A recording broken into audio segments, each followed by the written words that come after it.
প্রধানমন্ত্রী জনাব তারেক রহমান আসন্ন ঈদকে সামনে রেখে 700টি শাড়ি এবং 100টি থ্রি পিসের ব্যবস্থা করেছেন। তার বিএনপি প্রার্থী এমপি প্রার্থী যারা ছিল এবং যারা হয়েছে এমপি, সেই সমস্ত এমপিদের নিজ এলাকায়। কিন্তু জামাত এবং এনসিপি থেকে যারা এমপি হয়েছেন তাদের এলাকায় এই 700টি শাড়ি এবং 100টি থ্রি পিস বরাদ্দও করা হয় নাই, গেজেট পাস হয় নাই এবং পাঠানো হয় নাই। তো এটা একটা বৈষম্য।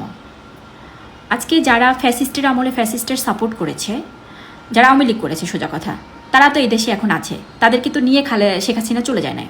তো তারা কি আপনার এই দেশের জনগণ না?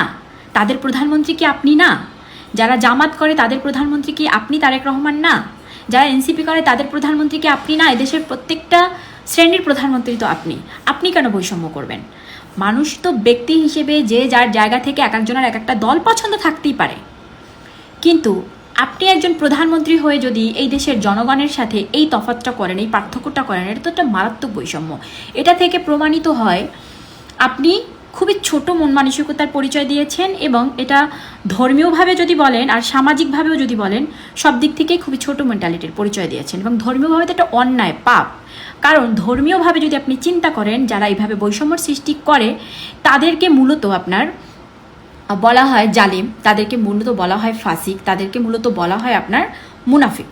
এটা আমার কথা না, এটা আমার থেকে আপনি আরও ভালো জানেন, কারণ আপনি একজন প্রধানমন্ত্রী, আপনার জ্ঞানও আমার থেকে অনেক বেশি। কিন্তু আমরা তো আসলে জনগণ, যখন আমাদের কাছে মনে হবে যে এটা অন্যায়, আমরা কথা বলবো, কারণ আমরা আমাদের প্রাপ্য চাহিদাটুকু তো বুঝে নিব।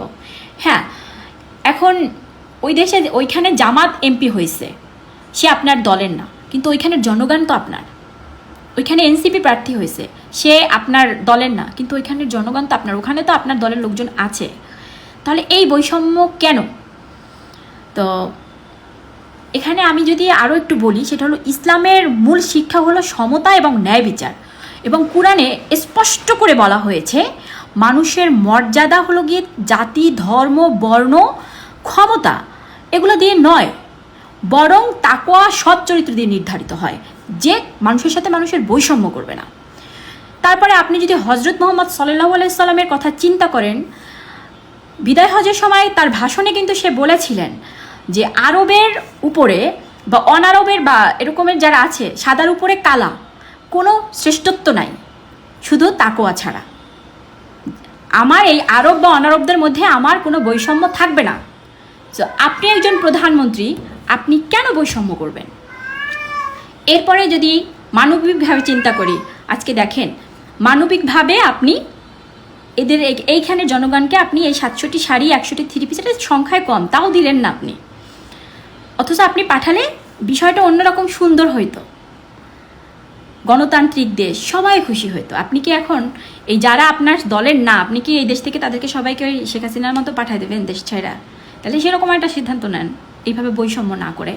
আপনার এই আচরণে আমার মনে পড়ছে, আমি তো ট্যুরিজমের বিজনেস করি, মেয়েদের নিয়ে ট্রিপ করি, গার্লস গ্রুপ। তো আমার সেন্ট মার্টিনে একটা ট্রিপ ছিল লাস্ট। ওখানে এক এক জায়গার মানুষ তো এই যে এরকম, মানে আপনি আজকে প্রধানমন্ত্রী হয়ে যদি এরকম বৈষম্য করেন, তারা আর কি করবে আর কি। যাই হোক, তো বিভিন্ন শ্রেণীর মানুষ আমার সাথে ট্রিপ করে, এক একজনের মেন্টালিটি এক এক রকম।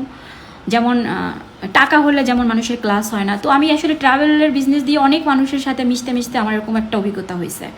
তো এখানে একটা মেয়ে ছিল যশোরের, তো মেয়েটার নামও বললো, নাম ছিল সাগর আর কি। যাই হোক, তো এর আচরণ আমি জীবনে ভুলবো না, ওটা আমার একটা শিক্ষা জীবনে। তো কোনো একটা কারণে সেন্ট মার্টিনের ট্রিপ তো খুব বাজে হয়েছে, কারণ এই সময় উপদেষ্টা ছিল রেজওয়ানা। তো উনি উপদেষ্টা রেজওয়ানা, উনি হলো গিয়ে এই পরিবেশের যা করছে ট্যুরিজমের বিজনেসের, পুরো সেন্ট মার্টিন তো পুরো খেয়ে দিছে উনি।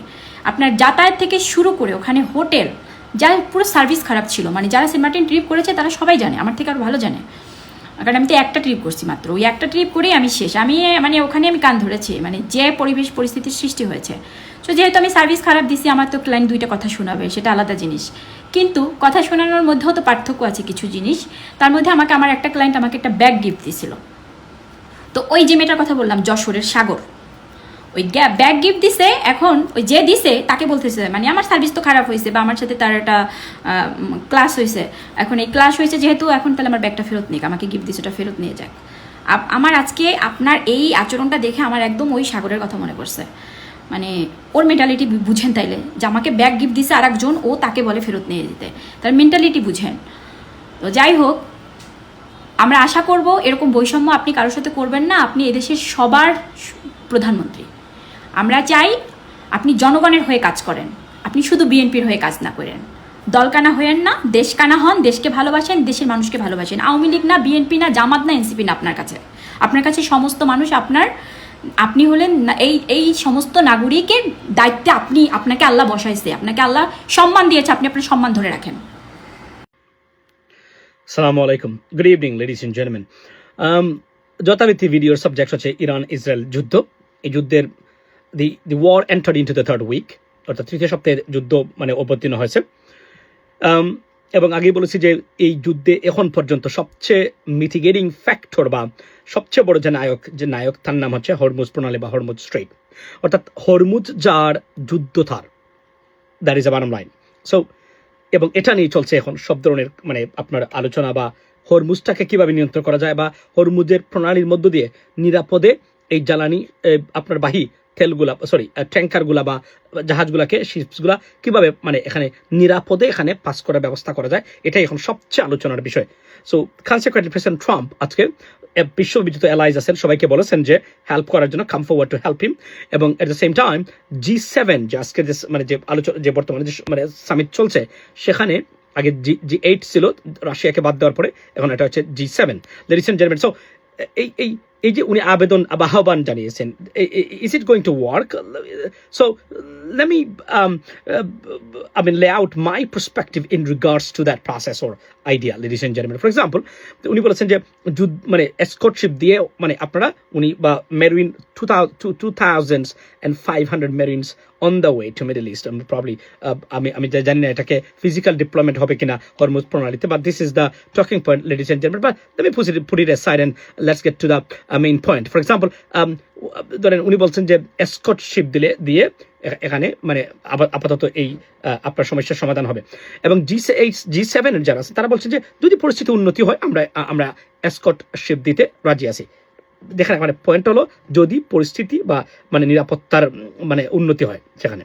প্রশ্ন হলো যে এখানে দুটো যে নিরাপত্তার উন্নতি হওয়ার ক্ষেত্রে ধরেন এই এসকর্টশিপ দিয়ে এটা সত্যিকার অর্থেই সম্ভাবনা আছে কিনা বা পারা যাবে কিনা, হয়তো 2-1টা পারা যাবে, কিন্তু প্রকৃত অর্থে তেলের বা জ্বালানি তেলের মূল্য যেটা আছে সেই মূল্যে লাগাম টেনে ধরা বা এটাকে স্থিতিশীল করা বা সাস্টেইনেবল করার ক্ষেত্রে আমার পার্সপেক্টিভে, I am giving you my perspective, ladies and gentleman, যে এই পদ্ধতি কতটা কাজে আসবে সে বিষয়ে I am very very sceptical about, বা that is a scepticism, ladies and gentleman. So for example উনি বলছেন যে আপনার এই এসকর্টশিপ দিবেন। প্রশ্ন হলো এসকর্টশিপ দিলে যদি ইরান থেকে মানে